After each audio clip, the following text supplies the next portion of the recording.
যে আমি কিছুক্ষণ আগে জানিয়েছি যে নির্বাচন কাজী হাবিবুল আউয়ালের নেতৃত্বাধীন যে নির্বাচন কমিশন ছিল 2 বছর 6 মাস অতিবাহিত করেছে, তাদের মেয়াদ 5 বছরের মধ্যে। তারা আজকে আসলে সিদ্ধান্ত নিয়েছেন যে তারা পদত্যাগ করবেন নিজ থেকে, এবং রাষ্ট্রপতি এর আগেই আমরা জেনেছি যে এই সপ্তাহের শুরুতেই রাষ্ট্রপতির সাথে আলোচনা করেছিলেন প্রধান নির্বাচন কমিশনার, এবং সেখানেই তাকে পদত্যাগ করার মতোই তিনি রাষ্ট্রপতিকে সিদ্ধান্তের কথা জানিয়েছিলেন।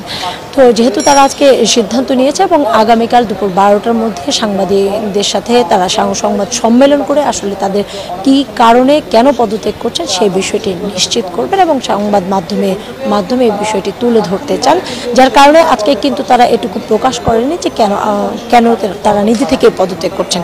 আরেকটি বিষয় যে আপনারা দেখছেন যে ইতিমধ্যে সব ধরনের প্রতিষ্ঠানগুলোর প্রধানরা তারা অনেককে জোর করে পদত্যাগ করানো হচ্ছে, আবার কেউ নিজ থেকে সরে যাচ্ছেন।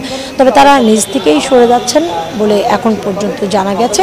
আর যেহেতু শূন্যতার বিষয়টি বলছেন, যে শূন্যতা এর আগে আমরা জেনেছি যে এই মুহূর্তে যে অন্তর্বর্তী সরকার এনজিওর কিস্তি প্রথমবার বিকাশ পেমেন্ট করলেই 20 টাকা ইনস্ট্যান্ট ক্যাশব্যাক রয়েছে, তারা আসলে ইতিমধ্যে কমিশনার নিয়োগের বিষয়ে তারা সিদ্ধান্ত নিয়েছে এবং তারা যদি পদত্যাগ করে থাকেন এবং এটি কিন্তু শূন্য রাখার কোনো সুযোগ নেই নির্বাচন কমিশনে, সেক্ষেত্রে দ্রুততার সাথেই হয়তো তারা যাচাই বাছাই করে এখানে যে একটি পূর্ণাঙ্গ কমিশন গঠন করে দিতে পারবেন, এই হচ্ছে বিষয়। তবে আজকে যে নির্বাচন কমিশনাররা পদত্যাগ করবেন আগামীকাল, সেটি কিন্তু নতুন কোনো বিষয় নেই। এটি বাংলাদেশের যদি বলি যে ধারাবাহিক একটি অবস্থান।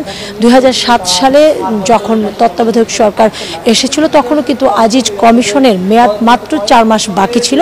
4 মাস পরে তাদের মেয়াদ 5 বছর যে মেয়াদ কমিশনে সেটি পূর্ণ হতো, তবে তাদেরকে পালিয়ে যেতে হয়েছিল এক প্রকারে। তবে এই কমিশন কিন্তু সংবাদ সম্মেলন করেই তারা তাদের পদত্যাগ করবেন মর্মে জানিয়েছেন। এর আগেও আমরা দেখি 90 দশকে তখনও একই অবস্থা ছিল, তখনও সেই কমিশন রাশেদ কমিশন ছিল, সেই কমিশনও কিন্তু মাত্র 10 মাস তাদের থাকতে পেরেছিলেন কমিশনে, 10 মাস পরে তাদেরকেও পদত্যাগ করতে হয়েছিল।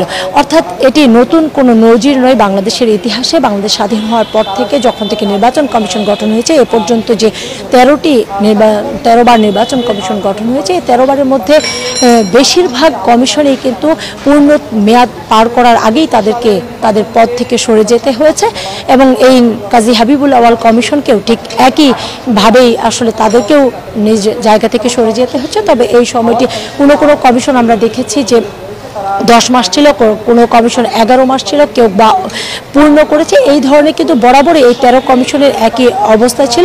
অর্থাৎ আমরা কালকেই আসলে জানতে পারবো আগামীকাল, যেহেতু সংবাদ সম্মেলন করবেন কাজী হাবিবুল আউয়াল সহ যে 4 কমিশনার রয়েছেন, তারা আসলে কি বলছেন, কেনই বা তারা পদত্যাগের সিদ্ধান্ত নিলেন, আমাদের অপেক্ষা করতে হবে আগামীকাল পর্যন্ত।